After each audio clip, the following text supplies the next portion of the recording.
This video was brought to you by Embedded System Solution, a company composed of like-minded electrical engineers, computer engineers, and computer scientists, and whose main goal is assisting our engineering customers, non-engineering customers, and technician level customers with their electrical and computer engineering level and technician level needs. Our customers range everywhere from engineering students to university professors, technicians to engineers, junior engineers to senior engineers. Please feel free to visit us at www.embeddedsystemsolution.com. Again, www.embeddedsystemsolution.com, or better yet, email us at support@embeddedsystemsolution.com. And like always, don't forget to subscribe to our channel and like. First 1,000 bytes are the same as the previous file. The only thing is we added something, a letter, an ASCII word, anything, at the end of a file. So it's 1,001. You would think that the hashing from the file that was 1,000 bytes long is somewhat similar to the hashing of the file that's 1,001 bytes long. And again, that's the beauty of the hashing. It's not. It is completely different. So just change one letter and the hashing output is completely different. So that's another observation. The third observation, the third key thing is, if you notice the output, you can actually see how long it is.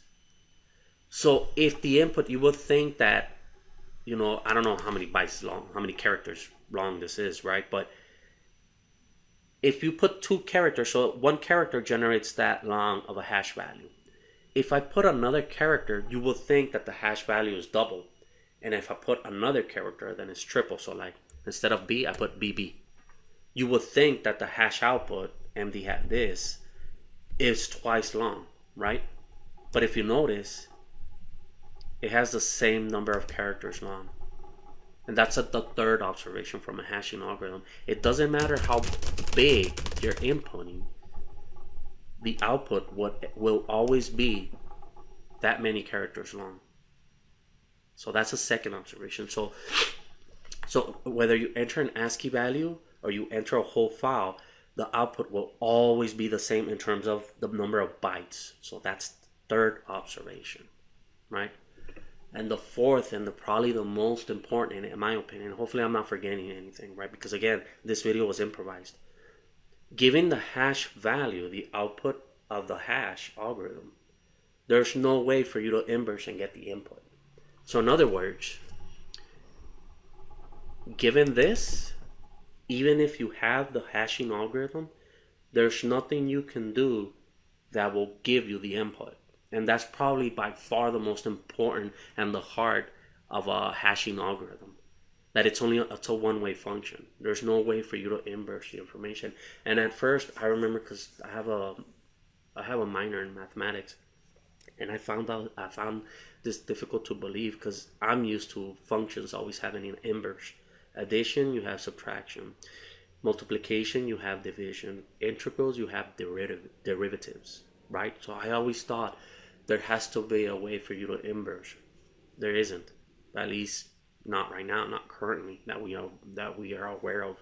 And so the algorithm is done on purpose where you can't inverse it. Okay, so why is all of this important? Well, let's suppose this is the shadow file, right? This isn't the shadow file, right? But let's suppose this is a shadow file. And right here we put user name. And this is the password. Sorry, one second. So in one row we have the username, and the other row let's call him Hellboy Teen Ty, I don't know, Tina and Mark David, I don't know. And so the question is, so as I already mentioned, Linux, whenever you create your username and your password, the password doesn't get stored in plain text. It's actually ran through a hashing algorithm. And that's what's being stored in the shadow file, right? And so this is an example of a shadow file. So every single user has its username and the hash value of the shadow file. And hopefully now it kind of makes sense that even if the hacker somehow gets access to this shadow file and he has the shadow values, because of the intrinsic property of the hashing algorithm, he still cannot find out the plain text password. There's no way for you to do it. And so that, in my opinion, okay, so how is it that hacking happens then? That's one of the methods, right? How is it, if there's no way, if even if you thought, so theoretically speaking, if I'm able to give this shadow file to someone and they have access to the algorithm and there's no way for you to ambush, then how is it that people hack? What is the big fuss about making such a strong password? This is the fuss. The fuss is that there's baddies, there's bad guys that they have what's called a dictionary attack. And what is a dictionary attack? So first, let's generate the hashing of the letter A, right? You copy it. That. Well, we already did A, actually. That should be A. So this is a dictionary, right? Dictionary. I don't know if I spelled it right, but I'm in a rush, man. This video was improvised. Okay, so then you do the letter B. Okay.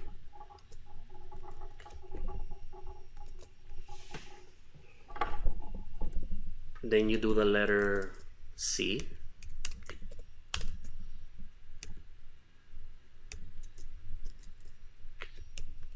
And then it keeps going on and on, right? So this is the letter A, this is the letter B, this is the letter C, and